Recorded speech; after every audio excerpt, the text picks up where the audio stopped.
sanata wani irin makirin mutum ne, yana da makircin da hankalin mutum ba zai iya tunani ba. Gane sanata yana da wahala, domin mutum ne wanda yake canja fuskoki. Wannan zai iya zama sanata, za ka iya zama sanata, zan iya zama sanata.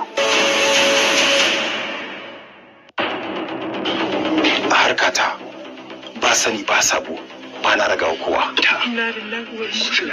Gida suna na tura maka miliyan 5. Me?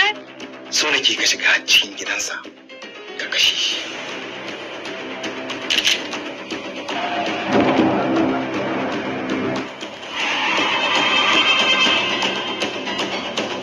Can shi ne gidan mai garin.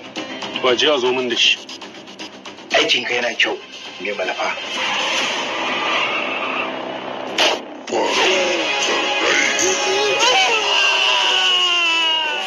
Ku kashe kowa da ke garin.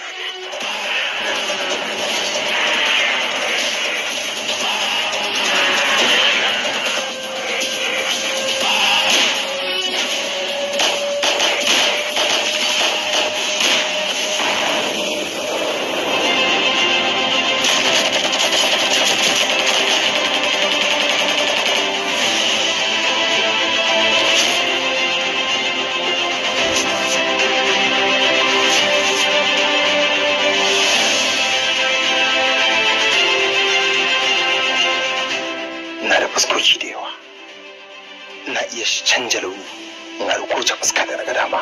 Tun da nake ban taɓa ganin ka ba, saboda haka gaskiya ina son ganin ka. Duk mutumin da ya gani baya tsira, yana rasa ransa. Sanata ya wuce duk inda kake zato.